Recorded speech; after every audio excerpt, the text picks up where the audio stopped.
ప్రభునందు ప్రియమైన దేవుని బిడ్డలకు మన ప్రభు అయిన యేసు క్రీస్తు నామున శుభములు కలుగునుగాక. ఈ యొక్క ఉదయకాల సమయమందు దేవుని యొక్క వాక్య ధ్యానం కొరకు పరిశుద్ధ బైబిల్ గ్రంథం నుండి గలతీలకు రాసిన పత్రికను పౌలు భక్తుడు రచించిన ఈ యొక్క పత్రికలో మొదటి అధ్యాయము 6వ వచనమును ధ్యానం చేసి ఉన్నాం. ఇంకా ధ్యానం చేస్తూనే ఉన్నాం. ప్రభు మనకు ఆ దినాల్లో ఉన్న పరిస్థితులు, ఈ దినాల్లో ఉన్న పరిస్థితులు విశ్వాసుల జీవితాల్లో సరి పోల్చుకోవాల్సిన వారమై ఉన్నాము, సరి చేసుకోవాల్సిన వారమై ఉన్నాము. అందువల్ల దేవుని యొక్క లేఖనాలు మనతో మాట్లాడినప్పుడు మన ముఖమును అద్దములో చూసుకున్నట్టుగానే ఉంటుంది. అందువల్ల ఈ లేఖనాన్ని శ్రద్ధతో ధ్యానం చేయడానికి అందరూ పూనుకోవాలని మనవి చేస్తూ ఉన్నాను. గలతీలకు రాసిన మొదటి అధ్యాయము 6వ వచనము మొదటి 2 లైన్లు చూసాము. జీవజల ఊటలు by doctor Swapna online ministries నుంచి వెలువడుతున్న ఈ యొక్క వాక్య ధ్యానము మన జీవితములకు ప్రభు ఆశీర్వాదకరంగా ఉంచునుగాక. ఆమె ప్రభునందు ప్రియమైన వాళ్ళరా, క్రీస్తు కృపను బట్టి మిమ్మును పిలిచిన ఆ ప్రభువును విడిచిపెట్టారు, ఆ రక్షకుని విడిచిపెట్టారు, ఆ ప్రేమమూర్తిని త్యాగమూర్తిని విడిచిపెట్టారు. ఆ కృపను విడిచిపెట్టి, క్రీస్తు ప్రభువును విడిచిపెట్టి భిన్నమైన సువార్త తట్టుకు మీరు ఇంత త్వరగా తిరిగిపోవుట చూడగా అని పరితపించుచు బాధపడుతూ పరిశుద్ధాత్మ దేవుని యొక్క వేదన పరిశుద్ధుడైన పౌలు ద్వారా గలతీ సంఘంలో ఉన్న ఆ యొక్క విశ్వాసులకు వ్రాస్తూ ఉన్నాడు. మీరు ఆ పిలిచిన రక్షకుని విడిచి భిన్నమైన స్వార్థ తట్టుకు మీరు ఇంత త్వరగా తిరిగిపోవుట, దానికి కారణం ఏమై ఉంటుంది అని ఆలోచన చేద్దాం. I marvel that you are so soon removed from him. చాలా ఫాస్ట్గా తిరిగారు మీరు దేవునికి వ్యతిరేకంగా అని మాట్లాడుతూ భిన్నమైన సువార్త తట్టుకు ఆకర్షించబడ్డారు అని, త్వరగా తిరిగిపోయారు. ఇక్కడ 2 విషయాలు మనం ఉదాహరణగా తీసుకుంటే, ఒక తల్లిదండ్రుల ప్రేమ నుండి, తల్లిదండ్రుల పెంపకము నుండి, వారి యొక్క అగచాట్లతో కష్టార్జితముతో పోషించి పెద్దవారిగా చేసిన తర్వాత వారు ఆ తల్లిదండ్రుల ప్రేమ నుండి మరలి వారిని విడిచి వేరొకరిని హత్తుకుంటే ఆ కన్న తల్లిదండ్రుల ప్రేమ విలవిలలాడిపోతుంది. నాకు ఆశ్చర్యమగుచున్నది, మీరింత త్వరగా తిరిగిపోవుట చూడగా. అనగా సత్యవాక్యములో ప్రతిష్ఠిత చేయబడి దానిలో నుండి జారిపోయి వెనుతిరుగుట అనేది చాలా త్వరితగతిని ఈ యొక్క సంఘంలో ఉన్న విశ్వాసుల జీవితంలో జరిగింది. కారణము, ప్రభు ప్రేమను వారు లోతుగా విడిచిపెట్టారు. లోతుగా వారు నాటబడలేదు, వారు లోతుగా పెరికివేయబడ్డారు, వారికి వారే పెరికి వేసుకున్నారు. అనగా దేవుని యొక్క తోటలో నాటబడిన స్థితిలోని అభివృద్ధి చెందుటకు ఇష్టపడని రీతి, ప్రూనింగ్ చేయబడుటకు ఇష్టపడని స్థితి. అనగా ఒక మొక్కను ఎదిగించుటకు దానికి పోషక విలువలు కలిగిన ఆ యొక్క నీరు, భూమి, సూర్యరశ్మి, ప్రొటెక్షన్ అన్నీ ఇచ్చిన తర్వాత కూడా రైతు ప్రూనింగ్ చేస్తాడు, కట్ ఆఫ్ చేస్తాడు. ఏదైతే ఎండిపోయిందో, ఏదైతే ఆ యొక్క మొక్కను ఆటంకపరుస్తుందో ఎదుగుటకు, దానిని ప్రూనింగ్ చేస్తాడు, పనికి మాలినవి కట్ ఆఫ్ చేస్తాడు. నీ జీవితంలో, నా జీవితంలో క్రీస్తు ప్రభుతో అంటగట్టబడుతూ ఎదగాలి అనంటే పనికి మాలిన వాటిని కట్ ఆఫ్ చేస్తాడు ప్రభు. నిన్ను నీవు కూడా ఆ విధంగా వాటి నుంచి దూరమై వేరై రక్షణ పొందాలి, రక్షణలో కొనసాగాలి అని కూడా మనకు అర్థమిస్తూ ఉంది. కాబట్టి త్వరగా తిరిగిపోవటకు కారణము అది అయి ఉంటుంది. అందువలన సున్నతి పొందేము అని బాహ్యమైన ఆ యొక్క ఆచారము అవలంబించేము అని అనుకొని మనము పరలోక రాజ్యము సంపాదించేము అని అనుకునుట వ్యర్థము అని తేలిపోయింది. అందువల్ల గలతీలకు రాసిన పత్రిక నిన్ను చూసినట్టు 5:2 చూడండి, మీరు సున్నతి పొందిన ఎడల క్రీస్తు వలన మీకు ప్రయోజనం ఏమీ కలగదు. క్రీస్తు ప్రభు దాని ద్వారా మీకు పరలోక రాజ్యము అనుగ్రహించడు, పరలోక ఆశీర్వాదములు మీకు అనుగ్రహించడు, ఏ ప్రయోజనము కూడా మీకు కలగదు ఈ యొక్క ఆచారాల ద్వారా.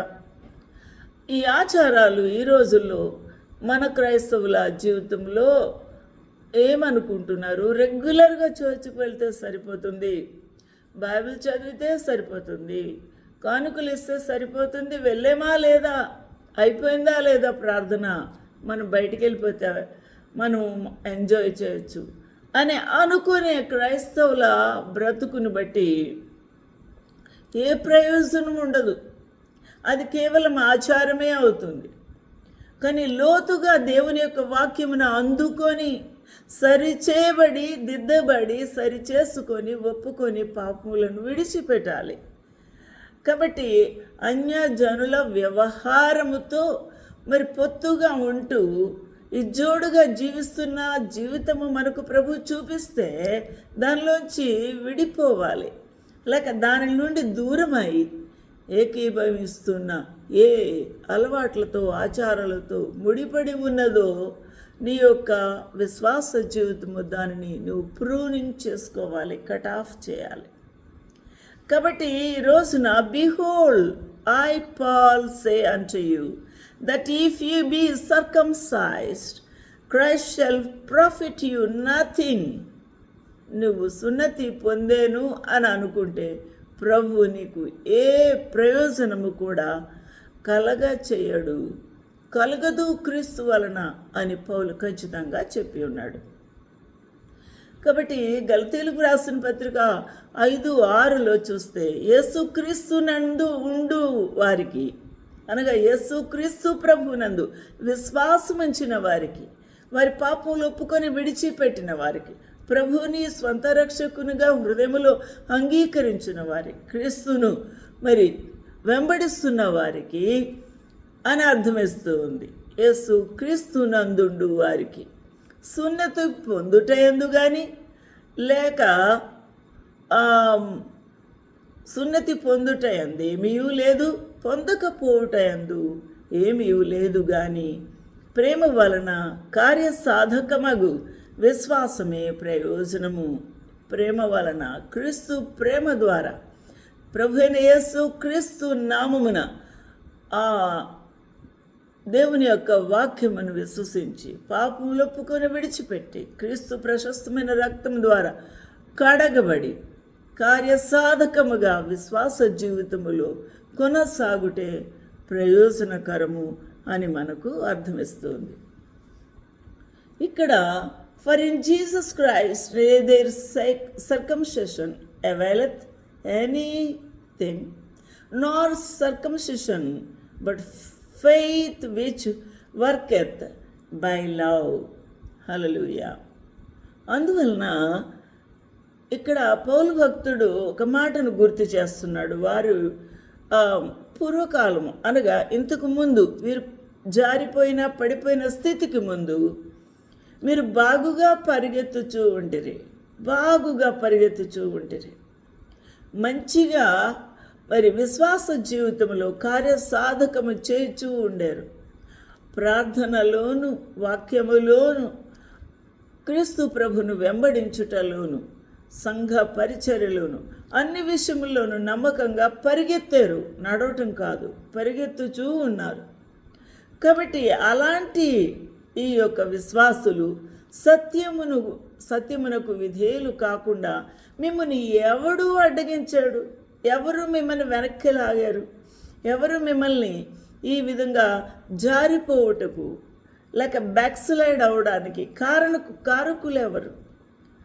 దీనికి కారణం ఏంటి అని ప్రశ్న వేస్తూ ఉన్నాడు ఆ పరిశుద్ధుడు అయిన పౌలు భక్తుడు. You did run well. మీ విశ్వాస జీవితం చాలా బాగుండింది.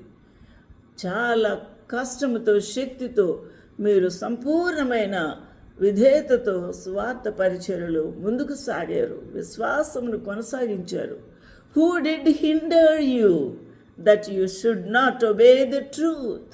సత్యమును అవలంబించకుండా అడ్డగించింది ఎవరు అని ప్రశ్న వేస్తూ ఉన్నాడు. ఇక్కడ మనం ఆలోచన చేయాల్సిన మరొక విషయం ఏమనగా, ఈ ప్రేరేపణ మిమ్మను పిలుచుచున్న వాని వలన కలగలేదు. ఏ ప్రేరేపణ? మీరు సత్యమునకు అవిధేయత చూపుట అనేది నిన్ను పిలిచిన యేసు క్రీస్తు ప్రభు వలన జరగలేదు. క్రీస్తు ప్రభు పిలుపులో ఎప్పుడు ప్రేరేపణ, ఎప్పుడు బలపరచుట, శక్తివంతులను చేయుట, పరిశుద్ధులుగా సిద్ధపరచుట, పరిశుద్ధులుగా జీవించుటకు ప్రభువు నడిపించుట అనేదే ఆయన ప్రముఖమైన పాత్ర వహిస్తాడు. ప్రభు పరిశుద్ధాత్మ దేవుడు సర్వసత్యములకు నడిపిస్తాడు. కానీ ఎప్పటికీ కూడా నిన్ను పిలిచిన ఆ ప్రభు ఎప్పటికీ కూడా ఈ ప్రేరేపణ కలగలేదు మీ ప్రభు వలన అని చెప్తూ ఉన్నాడు.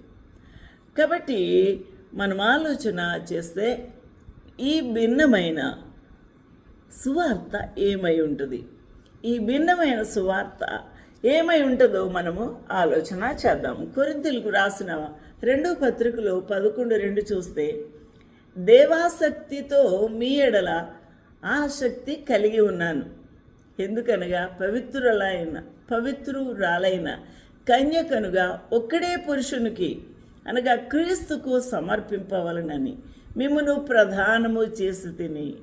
పౌలు భక్తుడు ఎంతగా మరి అద్భుతమైన ఈ యొక్క ఉదాహరణ చెప్తూ ఉన్నాడు.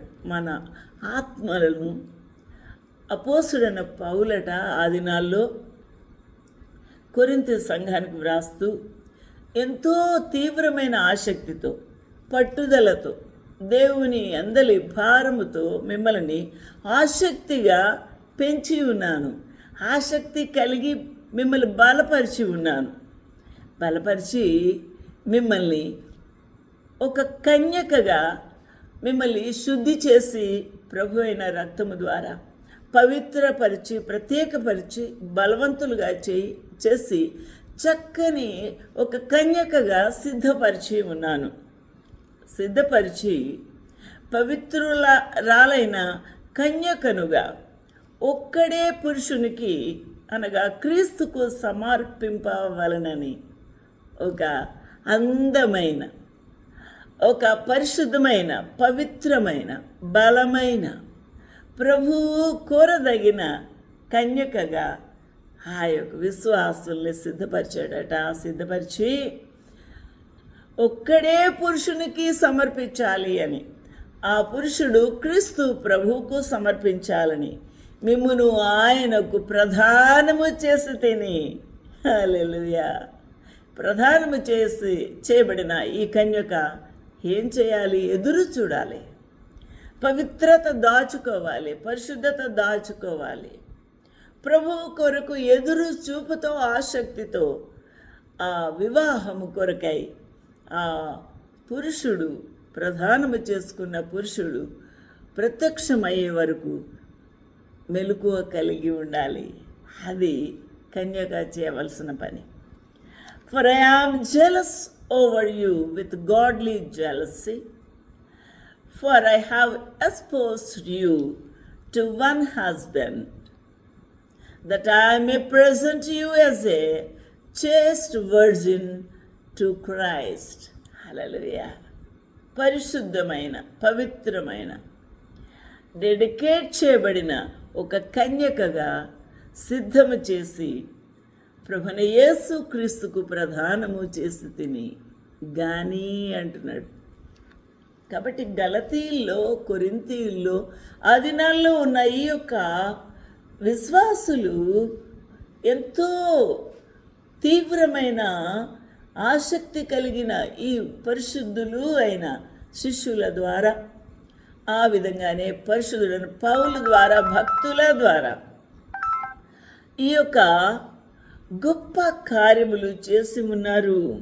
ఈ గొప్ప కార్యములు చేసి విశ్వాసులను పెంచి ఉన్నారు. అలాంటి పరిస్థితులలో ఈ యొక్క జీవితాన్ని మనం ఆలోచన చేస్తే వీరు ఎట్టి పరిస్థితుల్లోనూ ఆ పురుషునికి నమ్మకంగా లేరు. ఆ పురుషుని ఎదురు చూపు లేదు. ఆ పురుషుని కలుసుకోవాలన్న ఆ నిరీక్షణ కూడా కోల్పోయి ఉన్నారు. కానీ వీరు ఏమైపోయి ఉన్నారు అనంటే, యుక్తి గల సర్పము ద్వారా హవ్వను మోసపరిచినట్టు మీ మనసులోను చెరపబడి ఉన్నారు. చెరపబడిన స్థితి గలతీ సంఘములోను, ఈ యొక్క కొరింథీ సంఘములోను ఉన్న విశ్వాసులు చెరపబడ్డారు. విశ్వాసములో చెరపబడ్డారు, పవిత్రతలో చెరపబడ్డారు, పరిశుద్ధతలో చెరపబడ్డారు, నిరీక్షణలో చెరపబడ్డారు, బలమైన పునాదిని చెరుపుకున్నారు, కూల్చుకున్నారు, మోసపరచబడ్డారు. కాబట్టి ఈ భ్రష్టత్వము వారికి అంటినట్టుగా ఉంది. కాబట్టి క్రీస్తు ఎడలనున్న సరళత నుండి, పవిత్రత నుండి ఎట్లయినను తొలగిపోవునేమో అని భయపడుచూ ఉన్నాను. పౌలు భక్తుడు, ఆత్మీయ తండ్రి వేదన చెందుతూ ఉన్నాడు. వీరు ఇంత కష్టపడి నేను పెంచిన ఈ బిడ్డలు తిరిగి ఆ పవిత్రత నుండి, క్రీస్తు ప్రేమ నుండి, పరిశుద్ధత నుండి మొత్తానికి వీళ్ళు తొలగిపోతారేమో అని భయపడుతున్నారట. I fear lest by any means, as the serpent beguiled Eve through his subtlety, so your minds should be corrupted from the simplicity that is in Christ. క్రీస్తు ప్రభు యొక్క సహవాసములో ఉన్న ఆ ప్రాముఖ్యత, పరిశుద్ధత, పవిత్రత, ప్రేమ, ప్రతిష్ఠత, సత్యమందు ప్రతిష్ఠత చేయబడిన వారుగా క్రీస్తు ప్రభువు వారిని నిలబెడతాడు. కానీ అందులోంచి తొలగిపోతే చెరపబడిన వారుగా, కూల్చబడ్డానికి సిద్ధపడిన వారుగా మనము చూస్తూ ఉన్నాం. ఈరోజున ఏ బ్రతుకు నిన్ను ఈ విధంగా మరల్చింది? ఎవరు నిన్ను భ్రష్టత్వములోకి ప్రేరేపించారు? ఎందుకు ఇలా జారిపోయావు అని పౌలు భక్తుడు ప్రశ్నిస్తూ ఉన్నాడు. పరిశుద్ధాత్ముడు ప్రశ్నిస్తూ ఉన్నాడు. ఇట్టి పరిస్థితుల్లో ప్రభు యొక్క ప్రేమ నీ జీవితంలో నిలిచి ఉండాలని నువ్వు కోరుకోవాలి. అట్టి కృప ప్రభు మనకు అనుగ్రహించునుగాక. ఆమేన్, ఆమేన్, ఆమేన్.